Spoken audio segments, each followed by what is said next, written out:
Hi. ചർച്ചകൾ മുഴുവൻ Egypt Argentina മാച്ചിനെ കുറിച്ചാണ് ഇപ്പം നടന്നുകൊണ്ടിരിക്കുന്നത്.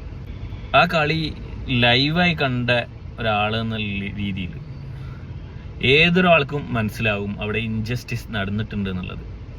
ഒരിക്കലും പ്ലേയേഴ്സിനെ നമ്മൾ കുറ്റം പറയുന്നില്ല. അപ്പം അർജന്റീന പ്ലേയേഴ്സ് ആയിക്കോട്ടെ, ഈജിപ്ഷ്യൻ പ്ലേയേഴ്സ് ആയിക്കോട്ടെ, അവരവരുടെ ബെസ്റ്റ് പുറത്തെടുത്തിട്ടുണ്ട്.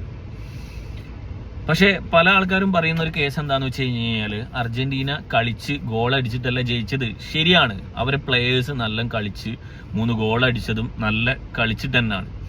പക്ഷെ ഫുട്ബോൾ എപ്പോഴും ഏതൊരു ഗെയിമാണെങ്കിലും ഇത്രയും വലിയൊരു പ്ലാറ്റ്ഫോമിൽ വേൾഡ് കപ്പ് പോലെ ഒരു കളി, അതും നോക്കൗട്ടിൽ.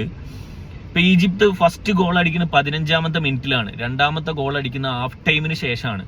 അപ്പൊ അതുവരെ അവർ കൺസിസ്റ്റന്റ് ആയിട്ട് അർജന്റീനൻ പ്ലേയേഴ്സിനെ ഗോൾ അടിക്കാതെ കൊണ്ടുപോയിട്ട് അവര് സെക്കൻഡ് ഗോൾ അടിക്കുമ്പോൾ ആ ഗോള് അത്രയും നമ്മൾ നോക്കണം. ഈ ഒരു പോസ്റ്റ് മുതൽ ആ ഒരു പോസ്റ്റ് വരെ ടൂർണമെന്റിലെ വേൾഡ് കപ്പിൽ തന്നെ one of the best goal എന്ന് നമുക്ക് ഒരു ഡൗട്ടും ഇല്ലാതെ പറയാൻ പറ്റിയ ഒരു ഗോളായിരുന്നു ആ സെക്കൻഡ് ഗോൾ.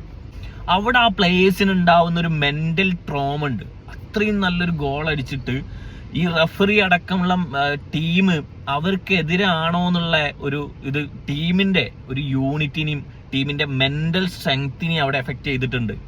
അങ്ങനെയുള്ള കാര്യം കണ്ടിന്യൂസ് ആയിട്ട് ഫൗളുകൾ വിളിക്കുക, എതിർ ടീമിന് ഫൗളുകൾ ചെയ്ത് കഴിഞ്ഞ് കഴിഞ്ഞാൽ അവർക്ക് കാർഡുകളോ അല്ലെങ്കിൽ ഫൗളോ വിളിക്കാതിരിക്കുക. ഇങ്ങനെയൊക്കെ ചെയ്യുന്ന സമയത്ത് നമ്മൾ ശ്രദ്ധിക്കേണ്ട കാര്യം എന്താണെന്ന് വെച്ച് കഴിഞ്ഞാൽ അവിടെ ഇൻഡയറക്റ്റ് ആയിട്ട് പ്ലേയേഴ്സിന്റെ കളിനെ അത് ബാധിക്കുന്നുണ്ട്. Dam sure guarantee. ആ ഒരു ബാധിച്ച ആ ഒരു ടൈമിലാണ് ഒരു 16 മിനിറ്റിൽ വന്ന ആ 3 ഗോളുകൾ ഈ ഒരു മെന്റൽ പ്രഷറും ഈ ഒരു ഫ്രസ്ട്രേഷന്റെയും ഇടയിലൂടെയാണ് ആ ഗോളുകൾ വീഴുന്നത്. അപ്പം നമ്മൾ ഫുട്ബോൾ എന്ന് പറയുന്നത് അത്രയും മനോഹരമായിട്ട് നമ്മൾ കാണുന്നൊരു കളിയാണ്. ഏതൊരു ടീമാണെങ്കിലും നല്ല ഫുട്ബോൾ കളിക്കുന്ന ടീമിനെ എന്നും നമ്മൾ സപ്പോർട്ട് ചെയ്തിട്ടുള്ളൂ. ഇപ്പൊ ഞാൻ എൻ്റെ ഐഡിയലായിട്ട് അല്ലെങ്കിൽ എൻ്റെ ഒരു ഇൻസ്പിറേഷൻ ആയിട്ട് കാണുന്ന ഒരു വ്യക്തിയാണ് ക്രിസ്ത്യാനോ റൊണാൾഡോ. മറിച്ച് മറ്റുള്ളൊരു പ്ലേയേഴ്സ് നല്ല കളി കളിക്കുമ്പം അവര് നല്ല പ്ലേയേഴ്സ് അല്ല എന്നുള്ള ഒരിക്കലും അങ്ങനെ ഒരു ഫാനിസോ കാര്യങ്ങളോ ഒന്നും പേഴ്സണലായിട്ട് കൊണ്ടു നടക്കാത്ത ആളാണ്. ഇപ്പൊ മെസ്സി നല്ല കളി കളിച്ചു കഴിഞ്ഞാൽ നല്ല കളിയെന്ന് ആർജവത്തോടെ പറയാൻ ഒരു മടിയില്ലാത്ത ആളാണ്. പക്ഷേ ഒരു നോർമൽ ഒരു ഫുട്ബോൾ ആസ്വാദകനായിട്ട് നമ്മൾ ആ കളിനെ വിലയിരുത്തുകയാണെങ്കിൽ നമുക്ക് പറയാൻ പറ്റും വളരെ വലിയൊരു അനീതി തന്നെ ആ കളിയിൽ നടന്നിട്ടുണ്ട്.